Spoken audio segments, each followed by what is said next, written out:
Hai guys, welcome back to my YouTube channel. Thank you banget buat kalian yang udah ngeklik videonya Gino. Tolong di komen, like, and subscribe. Oke guys, jadi di hari Senin ini gue bakal ngebahas tentang seorang pembunuh yang berasal dari Amerika Serikat. Pembunuh ini dikenal pembunuh yang tertampan mungkin karena banyak orang yang menyukai parasnya yang karismatik. Dia juga yang termasuk paling psikopat karena dia mengoleksi kepala para korbannya di dalam lemari pendingin. Jadi gimana ceritanya? Oke guys, jadi ceritanya itu adalah Bundy dilahirkan di Brighton, Vermont pada tanggal 24 November 1946. Bundy dilahirkan di keluarga yang tidak harmonis. Dia itu dilahirkan tanpa seorang ayah atau ibunya itu mengandung tapi di luar menikah gitu. Jadi dia itu kayak hamil duluan. Karena dilahirkan di luar nikah, Bundy pun diasuh kepada nenek dan kakeknya yang dianggapnya sebagai orang tuanya. Lalu Bundy menganggap ibu aslinya sebagai kakak kandungnya. Oh, jadi karena ibunya itu nggak sanggup merawat Bandi tanpa seorang suami, jadi dia itu menitipkan Bandi kepada nenek dan kakeknya dan dianggapnya sebagai orang tuanya. Jadi ibu aslinya ini, dia itu dianggap kakaknya. Yes, benar banget. Jadi setelah itu ibunya Bundy itu menikah dengan Johnny Bundy. Lalu si Bundy ini yang sebelumnya namanya adalah Theodore Robert Cole mendapatkan nama belakang ayahnya yaitu Bundy. Setelah itu Bundy menjadi murung, menjadi tidak ceria lagi, menjadi pendiam dan mengalami mental breakdown karena peristiwa itu yang dia anggap sebagai pembohongan dia selama bertahun-tahun. Lalu Bundy pun melanjutkan studinya di Universitas of Washington pada tahun 1972 sebagai sarjana psikologi. Bundy pun pernah bekerja sebagai customer service di Seattle Suicide Hotline Crisis Center. Jadi itu tuh kayak hotline yang bisa dihubungin siapa saja. Kalau orang yang mau bunuh diri bisa langsung kayak dapat advice sama si Bundy ini. Jadi dia kayak, oke, gue gak jadi bunuh diri. Emangnya ada ya orang yang mau bunuh diri itu nelpon dulu gitu, kayak nanyain gue bunuh diri apa enggak ya? Setelah itu karena Bundy itu sakit hati karena ucapannya Stephanie, dia pun langsung terobsesi untuk menjadi kaya. Dia itu ambil pasca sarjana hukum setelah itu, terus dia juga menjadi juru kampanye di Partai Republik dan dia itu paling karismatik gitu. Jadi kayak ambasadornya mungkin dia itu. Lalu si Stephanie ini kayak balik lagi gitu kayak cinta lagi sama si Bundy ini. Lalu mereka pun berpacaran kembali seperti biasa. Lalu di tengah-tengahnya itu si Bundy membalas dendamnya kepada Stephanie Brooks dengan memutuskan Stephanie seperti yang dia lakukan sebelumnya kepada Bundy. Ditinggalkanlah itu si Stephanie, udah lalu pergi aja sana gitu. Stephanie itu kayak merasakan apa yang dulu dia lakukan kepada Bundy.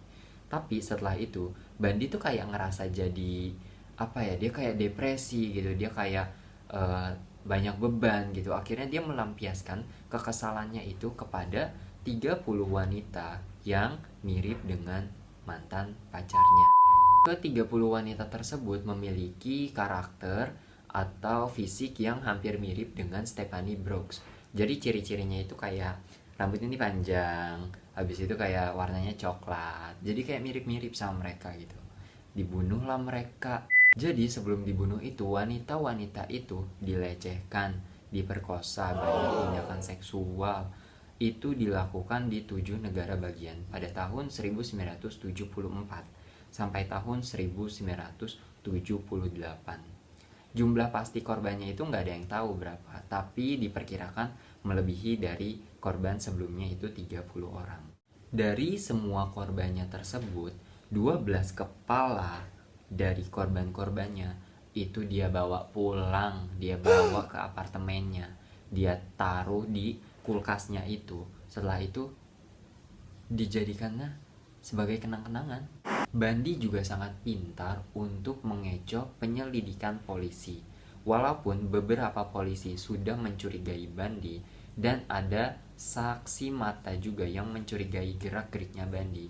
Tapi karena sifatnya yang ramah, orangnya yang humble, dia itu berpengaruh di partai politik yang tadi kita jelaskan itu sebagai orang yang karismatik di Partai Republik.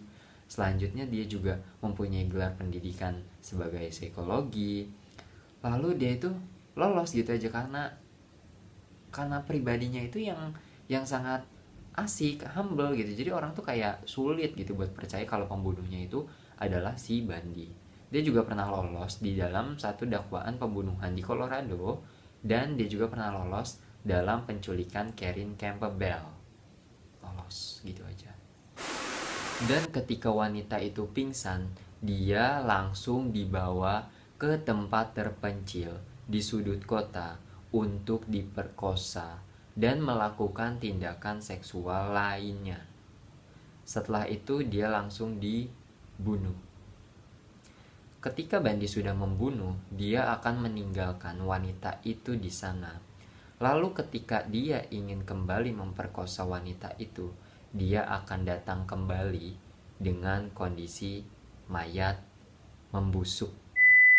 Bundy juga pernah memasuki rumah wanita dan memukul korbannya di saat ia tertidur lelap. Anjir, apaan gitu ya yang dirasa dia lagi tidur, abis itu lu langsung gak sadar karena lu langsung dipukul.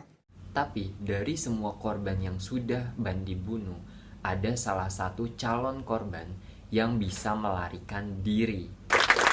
Dia langsung membuka identitasnya Bundy kepada pihak terkait, dan Bundy pun langsung masuk ke dalam pengadilan, lalu diadili dengan hukuman mati. Akhirnya lu ketemu juga ya sama pengadilan. Akhirnya lu gak bisa lolos lagi dan gak bisa mengecoh polisi lagi. Dan Bundy pun meminta makanan terakhirnya, yaitu steak, kentang, susu, telur, jus, dan roti. Mungkin untuk di take away. Dan Bundy pun dieksekusi mati pada tanggal 24 Januari 1989 di usianya yang 42 tahun pada jam 7 pagi. Di situ banyak orang yang merayakan kematiannya Bundy dengan cara merayakan pesta kembang api. Oke guys, segitu dulu untuk ceritanya Ted Bundy. Buat kalian yang masih penasaran, kalian bisa langsung tonton filmnya Ted Bundy atau dokumenter-dokumenternya Ted Bundy. Untuk filmnya sendiri itu judulnya Conversation with a Killer, The Ted Bundy Tapes. Itu kalian bisa langsung tonton di Netflix kalian gitu.